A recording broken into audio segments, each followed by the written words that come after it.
السلام علیکم، میں سمیع ابراہیم ہوں اور آپ دیکھ رہے ہیں ہمارا یوٹیوب اور فیس بک چینل۔ آج میں جس ایشو پر بات کروں گا اس کا تعلق ہیومن رائٹ سے ہے، ایک انسان کی ڈگنیٹی سے ہے، اور خاص طور پر ایک عورت اس کی ڈگنیٹی سے ہے۔ اور یہ جو سٹوری ہے یہ آپ کو بتائے گی بنیادی طور پر کہ ہماری عدالتیں کیسے ایکٹ کر رہی ہیں۔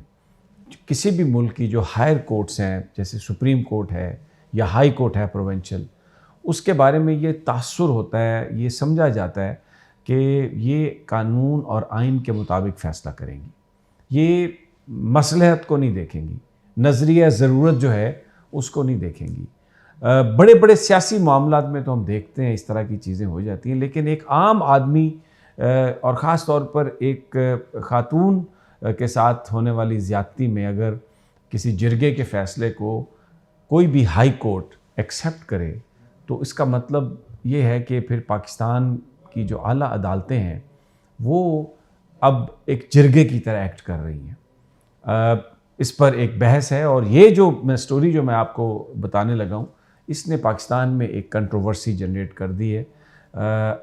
جس میں جو عدالتوں کا کنڈکٹ ہے وہ زیر بحث آ رہا ہے، جو فیصلے ہیں وہ زیر بحث آ رہے ہیں۔ کئی کیسز میں ہم نے دیکھا ہے کہ پرے بھی نہیں ہوتی،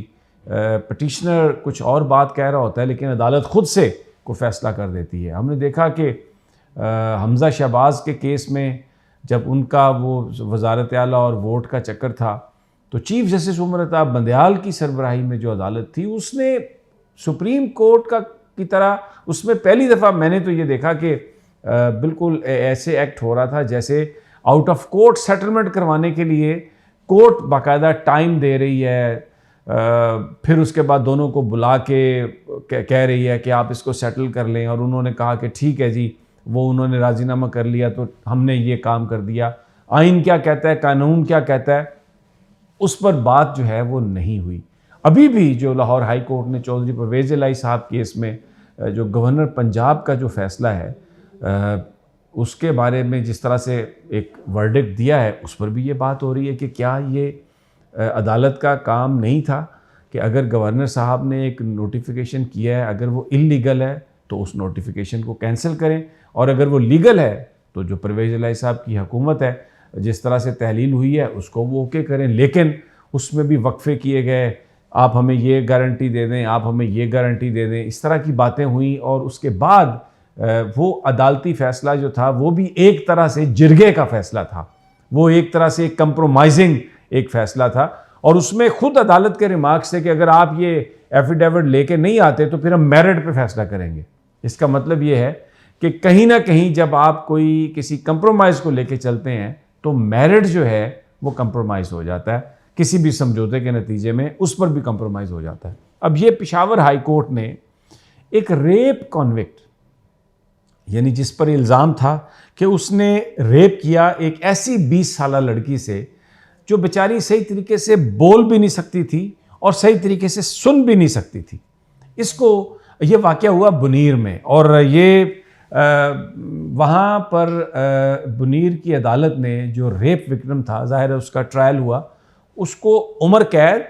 اور 1 لاکھ روپے جرمانے کی سزا سنائی، اور کہا کہ اگر یہ 1 لاکھ روپے ادا نہیں کرے گا تو 6 مہینے مزید یہ جیل میں رہے گا۔ لیکن ایک منگورا میں جو ایک سوات بینچ ہے پشاور ہائی کورٹ کا، جس کے 2 ججز ہیں، جسٹس محمد نعیم انور اور جسٹس محمد اعجاز خان، انہوں نے یہ جو ملزم تھا جس کا نام دولت خان، اس کی اپیل کو ایکسیپٹ کر لیا، اس کو بری کر دیا۔ اب بری جب انہوں نے کیا تو اس کی وجہ یہ ہے کہ جو وہاں پہ جو مقامی جرگہ ہے انہوں نے یہ فیصلہ کیا کہ اب یہ معاملہ سیٹل ہو گیا، کیونکہ جب اس نے ریپ کیا تو وہ لڑکی پریگننٹ ہوئی، اس لڑکی نے ایک بچے کو جنم دیا، اور ڈی این اے نے یہ ثابت کیا کہ یہ ریپ اسی نے کیا تھا۔ لیکن سوات بینچ نے وہ جو فیصلہ ہوا اس کو انہوں نے بالکل اسی طرح ایکسیپٹ کر لیا، اور وہ جو لڑکی ہے اس کے ساتھ جو زیادتی ہوئی، جو ریپ ہوا، جو پاکستان کے قانون میں بہت بڑی جس کی سزا ہے اور اس ملزم کو عمر قید کی سزا ہوئی تھی، اس کو انہوں نے اس کو کہا کہ ٹھیک ہے، اب آپ کا جرگہ ہو گیا ہے، اب آپ کی شادی جو ہے وہ اب آپ کی ہو چکی ہے، تو اس لیے عدالت آپ کو معاف کرتی ہے۔ اب سوال ایک یہ ہے، میں کچھ اس کی مزید تفصیلیں کیس کی وہ میں بعد میں بتاتا ہوں، لیکن ایک سوال ہے یہاں پہ کہ اگر کوئی کسی کو ریپ کرے، بچہ پیدا کر دے اس میں سے، اور پھر اس کے بعد وہ صرف اس بنیاد پر اس کو چھوڑ دیا جائے کہ وہ اس سے شادی کرے گا، اس کی کیا گارنٹی ہے کہ شادی کے دوسرے دن وہ اس کو طلاق دے دے؟ کیا اس نے شادی ہو سکتا ہے سزا سے بچنے کے لیے کی ہو؟ اور دوسری بات یہ ہے کہ کچھ جرم ایسے ہیں جن میں ریاست کو پروسیکیوٹ کرنا ہوتا ہے پاکستان کے قانون کے مطابق، اس میں آپ فریقین اگر کمپرومائز کر بھی لیں تو بھی ریاست جو ہے وہ عدالت جو ہے اور اسٹیٹ جو ہے وہ پروسیکیوٹ کرتی ہے سزا کے لیے، کیونکہ اس سے معاشرے میں بگاڑ پیدا ہوتا ہے۔ پھر ہر طاقتور آدمی تو یہ سمجھے گا کہ کوئی مسئلہ نہیں ہے، میں یہ کام کر دوں، اس کے بعد جرگہ بیٹھ جائے گا، میرے پاس جو دولت ہے، جو انفلوئنس ہے، اس کی بنیاد پر ہم معاملہ سارا حل کر لیں گے۔ تو اس سے تو معاشرے میں انتشار پھیلے گا، اور یہی ایکٹیوسٹ کہہ رہے ہیں۔ اچھا، اب جو کمپرومائز ڈیڈ تھی جو جرگہ ممبرز نے فکس کی تھی، اس میں آپ یہ دیکھیں 2 تولے سونا اور 50,000 روپے کمپنسیشن،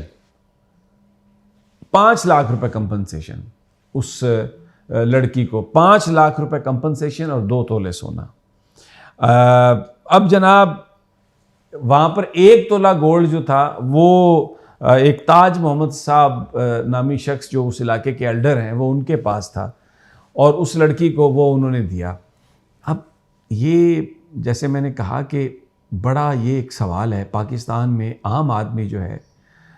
اس کی کیا صورتحال ہے، اس کی کیا پلائٹ ہے، آپ کو یہ سن کر اور یہ کیس اگر آپ پڑھیں تو اس سے آپ کو اندازہ ہوتا ہے، اور خاص طور پر جو خواتین ہیں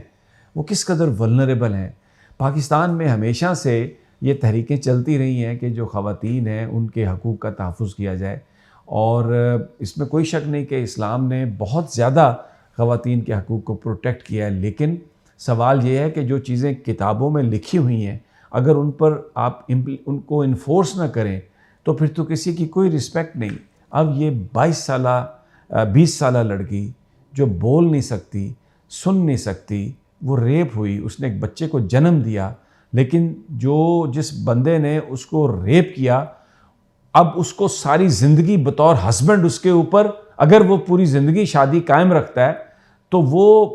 بطور ہسبینڈ وہ روزانہ اس کا چہرہ دیکھے گی ایسے شخص کا جس نے شاید اس کے ارمانوں کا خون کیا ہو، اس کے ساتھ زبردستی کی ہو، جس کو وہ پسند نہ کرتی ہو۔ لیکن شادی تو تب ہوتی ہے نا جب کسی خاتون سے اللہ تعالیٰ نے یہ اختیار دیا ہے کہ کوئی خاتون یہ پسند کرے کہ ہاں جی میں اس کو پسند کرتی ہوں، لیکن آپ اس پورے ماحول کا اندازہ لگائیں کہ بڑے بیٹھ گئے اور انہوں نے کہا کہ اس کو اس طرح سے کر لیں، اس کو اس طرح، اس بچی کی کہیں آواز آئی ہوگی؟ کیا مذہب ہمیں یہ سکھاتا ہے؟ اور کیا ہماری عدالتوں کا یہ فرض نہیں ہے کہ ان کو قانون اور آئین کے مطابق وہ معاملہ حل کریں؟ یہ جرگہ جو ہے اس طرح سے کیسے کو فیصلہ کر سکتا ہے کسی کی زندگی کا؟ بہرحال سیاست پر بات ہو رہی ہے ہر طرف، اور اس طرح آدمی جو ہے وہ پس رہا ہے پاکستان میں۔ اس فیصلے نے میں دیکھ رہا تھا کہ وومن رائٹ ایکٹیوسٹ ہیں سائمہ منیر، انہوں نے بھی اس پر بات کی ہے، پھر ایک اور لائر ہیں مہوش محب کاکا خیل، انہوں نے بھی اس پر بات کی ہے، اور انہوں نے کہا ہے کہ یہ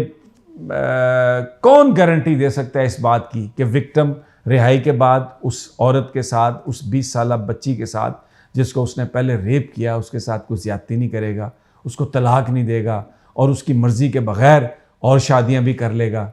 وہ ویری سیڈ انسیڈنٹ۔ اجازت دیجیے مجھے، اگلی ویڈیو تک انشاءاللہ جلد ملاقات ہوگی، اللہ نگہبان۔